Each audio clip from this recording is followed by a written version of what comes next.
Hello, viewer, and thank you for tuning into my vision video. I want to start out by kind of getting you in the right mindset. So, I want you to think about an entrepreneur that you know or you tangentially know, um, and think about their struggles. Maybe they're successful now, maybe they're still struggling, maybe they struggled in the past. And I'm sure one of their main struggles was probably getting financing, especially early on. So by the year 2035, when Colorado entrepreneurs with innovative ideas need early stage capital to bring their products to market, they'll think of me. These entrepreneurs will know that beyond my investment in their company, I'll provide them with my wisdom gained through many years of experience, increasing their chances of success. I will make a comfortable living while still learning every day and will feel a great sense of accomplishment when I make Colorado entrepreneurial ideas a success. So, how will I accomplish my vision? I'll provide knowledge and capital for multiple small to medium sized startup companies in Denver, probably also Boulder and the surrounding areas that are likely to have a high valuation in the future. I will leverage my prior career experience to provide both financial and accounting expertise, business connections, and exit advice. I will provide capital from my personal savings in exchange for equity interest in the various companies. So that's how I will make my money. So I'm sure as some of you have figured out now, I'm essentially going to be an angel investor. Um, if you don't know what an angel investor is, it's typically someone who comes in at a fairly early stage in a startup and provides capital and advice. And instead of trying to pull a salary or something because they're short on capital, they take an equity interest in the company and try to either cash out by having the startup do a merger with a larger company, or sometimes they'll actually exit when later stage investors come in or when the company does an initial public offering. Right now, there's about $24.8 billion invested with through angel investments. And the average investment per angel is like $83,000 typically in a company. So that's just a little background on the industry. Next, I want to talk about how this related to my values, and then I'll close with how I plan to achieve my vision as well as some potential roadblocks. So these 5 values are my instrumental values, never changing. I'm going to start with a sense of accomplishment because that's actually in my vision statement. And I think I'll get that from, helping these entrepreneurs.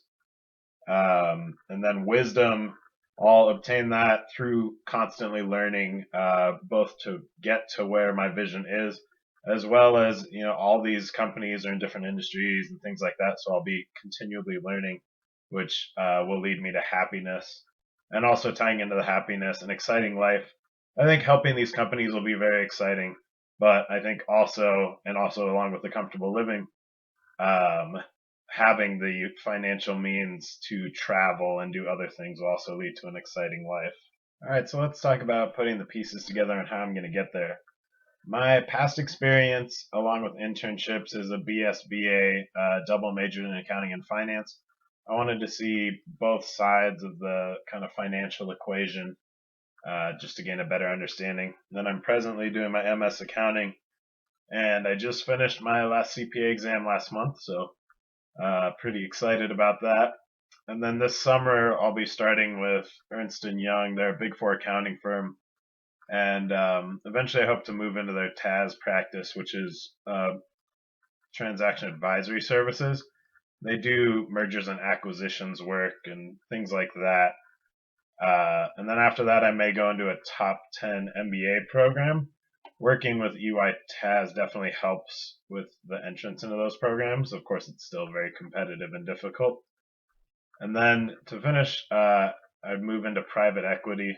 Private equity is really where I'd get the majority of my experience that would really help with angel investing, because they look at how to make companies efficient and deal with the whole IPO and mergers and acquisitions process, and it's also where I could get my nest egg to do my angel investing. I foresee that MBA networking and the financial aspects of angel investing as probably my three largest roadblocks. The MBA, in terms of private equity, is very useful if you can get it from a top 10 program, which are highly, highly competitive. So I don't know whether I will do that or not. From what I've seen on some boards, it's definitely possible to skip the MBA and still be okay. In terms of networking, the whole job is basically building a network and building trust and things like that. So I plan to join a lot of professional organizations and stay very involved with the Denver startup community and try and really build a strong network with a lot of different people. And then the last one is probably the largest, and that's getting the financing so that I can invest because it's a substantial amount of money. And I think one of my big focuses with that is really try and save and focus on trying to get jobs that pay a pretty high salary. And another aspect of that is angels tend to invest in groups. So you're not putting all the money in, like I said earlier, about 83,000 is one person's investment typically in a company, but I think the average actual capital inlay to a startup from angels tends to be about 350,000. So they form little groups.